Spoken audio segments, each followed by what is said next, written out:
What's going on, YouTube? Lock in with your boy JR. About to give you my reaction to last night's Monday night game between the Cardinals and the Rams. Hit that like button, comment, and subscribe. I sure the hell would appreciate it.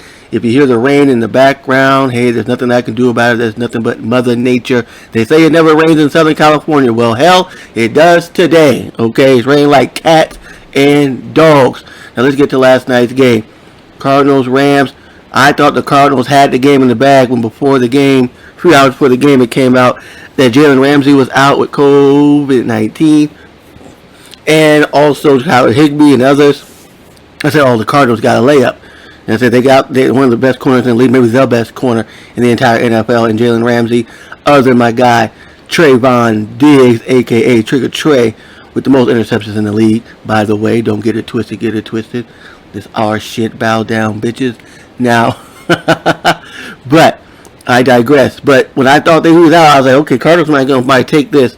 I think they weren't going to blow them out, but I said they probably got to get a good little win, maybe by 7 points. But the Rams came out firing and said, we ain't no punks, so we're going to come out here and come to Arizona and win this damn game. And that's exactly what they did.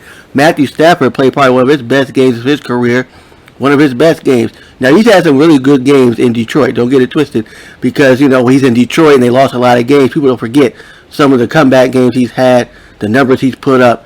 He has a cannon, and you saw it on display yesterday on why they made that trade for Jared Goff. Trade Jared Goff for Matthew Stafford. Because he's throwing absolute dimes out there.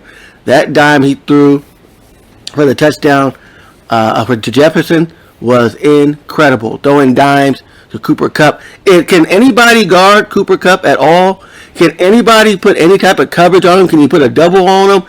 I don't know what the hell you have to do. I don't know. You can't. I don't know what the hell these people are doing. He's like unstoppable. He's going to get the ball 20 times. They're going to throw the ball to him. At least he gets 20 targets a game. He had 13 catches yesterday for over 120 yards. Like, what the hell? Like, my goodness. Like, it's just ridiculous. Like, he's really unstoppable. They're getting Odell Beckham involved. He got a touchdown in the third straight game.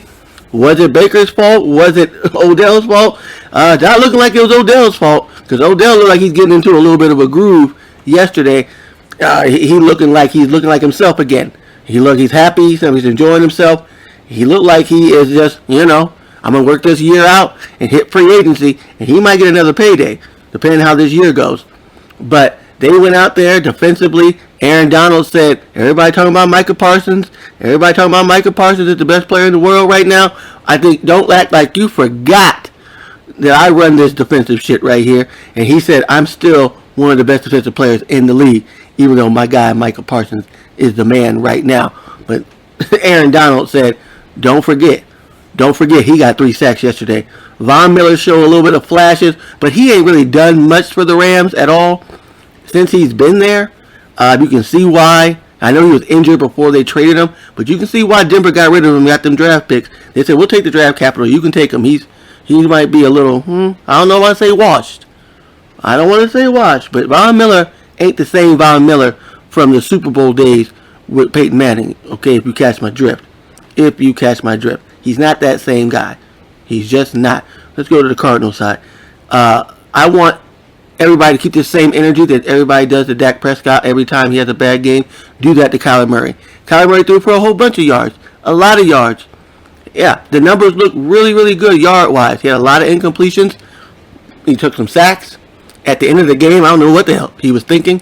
What was that? What the hell was he doing? Like, did he think he had, like, what do you think he had, a minute on the clock? Clock was like tick, tick, tick, tick, tick, tick, tick, tick, tick, tick, tick, tick, tick, tick, tick, tick, tick, tick, tick, and he was not doing shit like, are you gonna spike the ball? What are you gonna do? Are you gonna throw the ball deep? You need a Hail Mary here, and he just let the ball and got sacked at the end of the game. Like, what the fuck was that? That was stupid. That's what that was. Could you imagine that was Dak Prescott at the end of the game of a Monday Night Football game, and he let the clock go from 20 seconds all the way down to 0 and get sacked damn near, and get sacked at the end of the game by the Rams or by anybody? The Cowboys, we're under every microscope in the whole goddamn world. You know how we are. As you can see, I'm a Cowboy fan, so so I'm a little biased. But I'm just saying, keep that same energy against every team. Everybody that plays bad, keep that same energy. That's all I care. But at the end of the day, it was a 30-23 win for the Rams. Big time win for them. Hanging in there for the division. Making the Packers the number 1 seed right now. Green Bay winning 45-30 over the Bears on Sunday. So you got the Packers at the 1 seed in NFC. You have the Tampa Bay at the 2. Cardinals at the 3. My Cowboys at the 4. Cowboys play the Cardinals later on in 3 weeks. We play them January 2nd in Dallas. We beat them. We jumped them to the 3 seed. You have the Rams at the 4. You have the Rams at the 5 seed. You have San Francisco at the 6 seed. And you have Washington still sitting at the 7th seed. But that could go either way depending on how this weekend goes. So who is the best team in the NFC? You know, we will find out. I'm not really sold on Green Bay. I know everybody would say Green Bay is the cream of the crop and they're the best team in the league. I beg to differ. I've said this in my previous videos. I do not think there is no best team in the NFL right now. It's all up in the air. But in the NFC right now, it's anybody's game. It's anybody's game because you got Packers play Baltimore this week. Depending if Lamar Jackson plays, we'll see how that game goes because Baltimore somehow, some ways always keeps the game tight no matter who's in at quarterback, which is, hats off to John Harbaugh coaching. So we'll see how that game goes. Cowboys go to Giants. That should be an easy dub if we play right and Dak gets as a get right game for Dak, Dakota, Rain, Prescott, hopefully, and we get back and start putting some points on the board. That should be a 3-quarter game. We get in and get out. You know what I'm saying? Get in, play 3 quarters, whoop ass, and everybody sits in the 4th quarter and gets some rest. That's that type of game. I don't know who Tampa plays right now. The Cardinals go against the Lions. That's a dub. It should be a dub, unless Dan Campbell's team started biting off kneecaps. But they ain't biting off a lot of anything lately. And they stink, as they always do. But who knows? Any given Sunday, right? Any given Sunday, a team might rise up and get a crazy dub. There's a crazy season going on right now.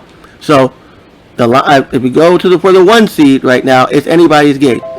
We need Tampa to lose twice. It's going to be a little shaky for my boys to get the 1 seed. We'll see. Green Bay has it. If Green Bay wins out, they got it.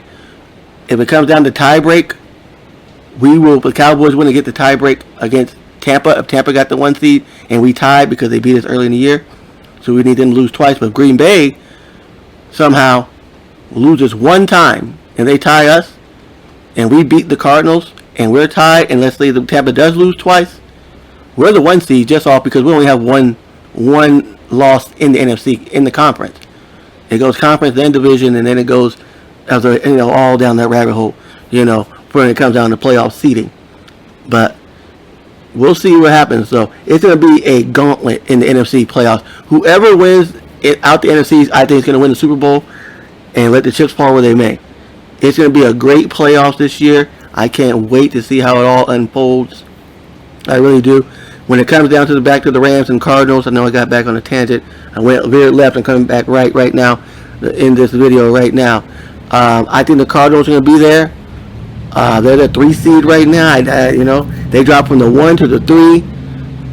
And right now they would play against San Francisco, which is a division opponent, which they probably wouldn't mind facing. But you don't really want to face a team that knows you that well, you know what I mean? That you play against twice already in the season, and you got to play them a 3rd time. I don't know. I'd rather play somebody that is somebody that has not met me yet. You know what I mean? So they don't know my game. Going on to the Rams have a chance to see if they come on strong. I personally wouldn't mind if the playoffs started right now. The Cowboys would play the Rams, and I wouldn't mind the Rams coming down to Dallas because I'm not really fearful of the Rams. Really, as much offense as they have, the way my Cowboys defense is playing right now, I wouldn't mind it.